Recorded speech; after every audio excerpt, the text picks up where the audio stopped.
Hello everyone, welcome back to my channel. I hope आप सभी बहुत अच्छे होंगे। तो चलिए बिना टाइम वेस्ट किए बढ़ते हैं आज के टॉपिक की तरफ। आज हम लोग सीखने वाले हैं ड्रॉबैक्स हमारी क्या क्या है वर्नर्स थ्योरी की। तो सबसे पहले वर्नर्स थ्योरी क्या है ये मैंने ऑलरेडी इस पे वीडियो बनाया हुआ है। अगर किसी ने चेक नहीं किया है तो मैं डिस्क्रिप्शन बॉक्स में उसका लिंक प्रोवाइड कर दूंगी। पहले तो आप वो चेक कर लीजिएगा कि हमारी वर्नर्स थ्योरी क्या है, तभी आपको उसके आगे उसकी लिमिटेशंस क्या है ये पता होनी चाहिए। ठीक है, तो सबसे पहले हम देखते हैं कि वर्नर्स ने क्या क्या चीजों को नहीं बताया, वर्नर्स की थ्योरी ने क्या क्या चीजें एक्सप्लेन नहीं करी। तो सबसे पहले तो जो हमारी वर्नर्स थ्योरी है ना, ये मेटल और लिगेंड के बीच में जो ओवरलैपिंग होती है उसको इन्होंने एक्सप्लेन नहीं किया था कि ये किस टाइप से हो रही है। अब ओवरलैपिंग क्या होती है, जैसे सपोज कीजिए कोई आपका एक मेटल है ए, ठीक है, एक आपका एटम है ये ए और एक है बी, तो इसका क्या होगा, कुछ ऐसा न्यूक्लियस होगा। ठीक है, अब यहाँ पर क्या होता है, इलेक्ट्रॉन्स घूमते रहते हैं, ये तो आपको पता है, ऐसा ही कुछ होता है ना स्ट्रक्चर।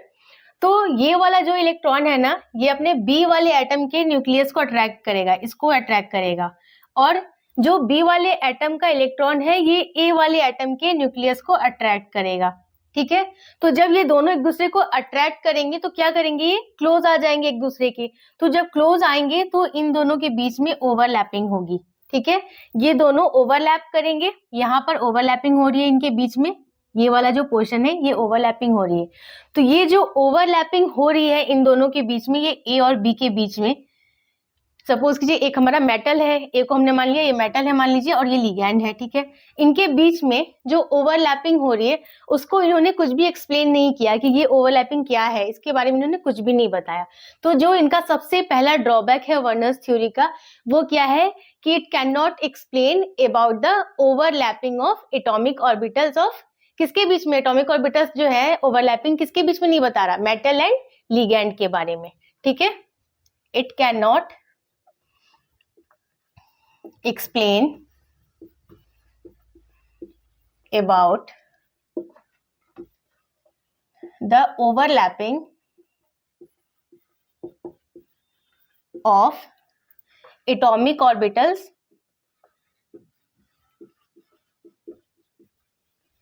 of, किसके एटॉमिक ऑर्बिटल के बीच में ओवरलैपिंग हो रही है, मेटल्स एंड लिगैंड के, atomic orbitals of metal and ligand. तो जो सबसे फर्स्ट इसका ड्रॉबैक है वो क्या है, it can not explain about the overlapping of atomic orbitals of atoms and sorry metal and ligand. तो इनके बीच में जो एटॉमिक ऑर्बिटल्स की ओवरलैपिंग हो रही है मेटल और लिगैंड के, इसको इन्होंने एक्सप्लेन नहीं किया, इस चीज को इन्होंने कुछ भी नहीं एक्सप्लेन किया कि क्या है ये। ठीक है, दूसरा जो ड्रॉबैक है वो इसी से आप निकाल सकते हो, जब ये ओवरलैपिंग हो रही है, ये जब ये ओवरलैपिंग होती है तो क्या होता है, ये पूरा आपका जो ये पोर्शन है एक आपका न्यू हाइब्रिड ऑर्बिटल को फॉर्म करता है। ठीक है, एक बिल्कुल न्यू ऑर्बिटल फॉर्म होता है जिसको हम लोग क्या बोलते हैं, हाइब्रिड ऑर्बिटल। इसको हम लोग बोलते हैं, जो नया ऑर्बिटल फॉर्म होता है उसको हम लोग बोलते हैं हाइब्रिड ऑर्बिटल। तो इसके बारे में जब इन्होंने ओवरलैपिंग को ही नहीं बताया है तो इनके बीच में जो हाइब्रिडाइजेशन हो रहा है, जो हाइब्रिड स्टेट बन रही है, उसको ये कैसे बता पाएंगे, इन्होंने तो ओवरलैपिंग को ही नहीं बताया है। तो जो इसका दूसरा ड्रॉबैक है वो क्या है कि इन्होंने एक्सप्लेन नहीं किया है मेटल के हाइब्रिड स्टेट के बारे में। ठीक है, तो सेकेंड पॉइंट हम लोग लिख लेते हैं, it can not explain about the hybrid state of metal.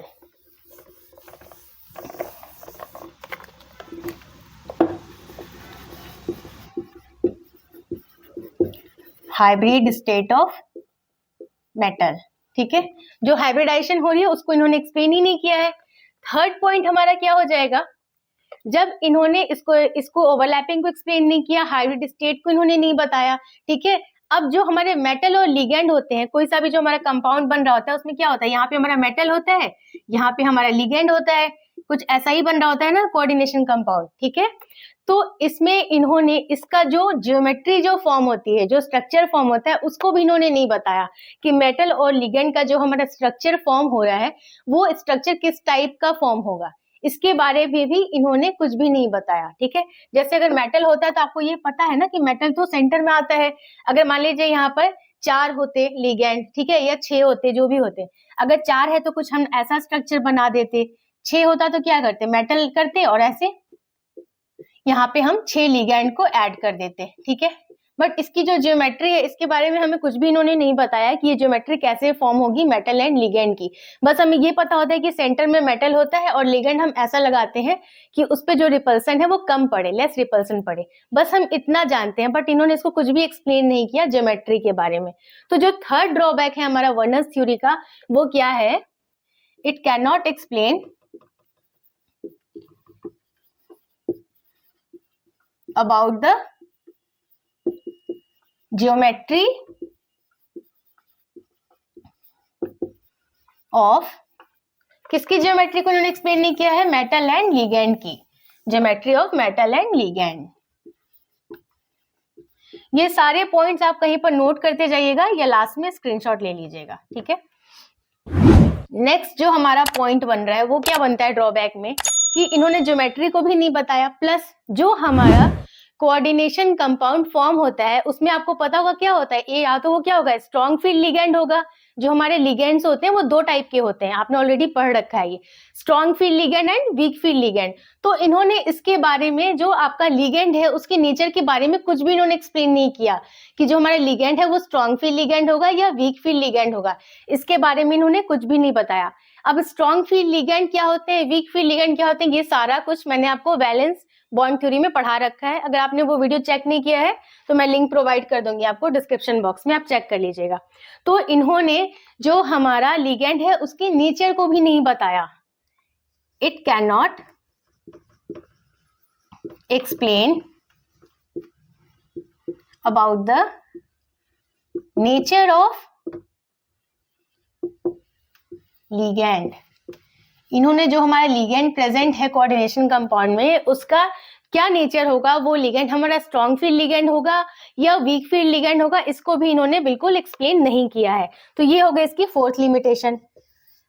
अब और क्या लिमिटेशन इसकी हो सकती है, अब जब हमें लिगैंड का नेचर ही नहीं पता है कि वो लिगैंड हमारा स्ट्रॉन्ग फील्ड लिगैंड है या वीक फील्ड लिगैंड है, तो ये हमें कैसे पता लगेगा कि जो कॉम्प्लेक्स है वो हमारा आउटर ऑर्बिटल कॉम्प्लेक्स होगा या इनर ऑर्बिटल कॉम्प्लेक्स होगा। क्योंकि ये आपने ऑलरेडी पढ़ा हुआ है वीबीटी में कि जो हमारा स्ट्रॉन्ग फील्ड लिगैंड होता है, ठीक है, जो हमारा स्ट्रॉन्ग फील्ड लिगैंड होता है वो कॉम्प्लेक्स कैसा बनाता है, इनर ऑर्बिटल कॉम्प्लेक्स, और जो हमारे वीक फील्ड लिगैंड होते हैं वो कैसा बनाते हैं, आउटर ऑर्बिटल कॉम्प्लेक्स। बट इन्होंने तो नेचर को एक्सप्लेन ही नहीं किया। तो जब हमें नेचर ही नहीं पता है लिगैंड का तो हम ये कैसे डिफाइन कर सकते हैं कि जो हमारा कॉम्प्लेक्स है वो कैसा है, इनर ऑर्बिटल कॉम्प्लेक्स है या आउटर ऑर्बिटल कॉम्प्लेक्स है। तो नेक्स्ट पॉइंट हमारा क्या बन जाएगा कि it can't explain about the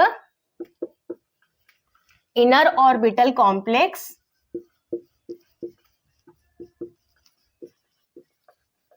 और outer orbital complex। इन्होंने इसके बारे में भी कुछ भी एक्सप्लेन नहीं किया है। आप चाहिए तो इतने का स्क्रीनशॉट ले लीजिए, फिर मैं नेक्स्ट पॉइंट आपको बताती हूँ, ठीक है। स्क्रीनशॉट आप ले लीजिए इसका। नेक्स्ट पॉइंट देखिए इसका क्या हो जाएगा। 5 ड्रॉबैक तो हमने देख लिए इसके, और देख लेते हैं।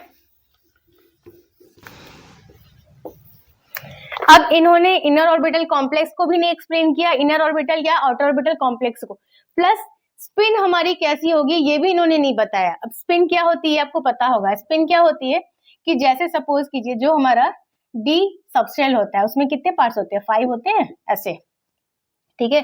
अगर इसके अंदर इलेक्ट्रॉन्स की फीलिंग हो रही होती है, अगर मान लीजिए ऐसी कुछ इलेक्ट्रॉन्स की फीलिंग हो रखी है, ठीक है। अब इसमें जो 5 इलेक्ट्रॉन्स फील हो रखे हैं ये सारे कैसे हैं, अनपेयर्ड हैं, इनकी पेयरिंग नहीं हो रखी है।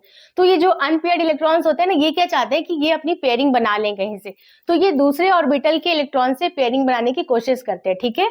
तो क्या होता है कि जब अगर सपोज कीजिए ये इलेक्ट्रॉन्स जो है जब ये अनपेयर्ड होते हैं, ठीक है, तो ये जो आपका डी सबशेल है ना ये पलट जाता है।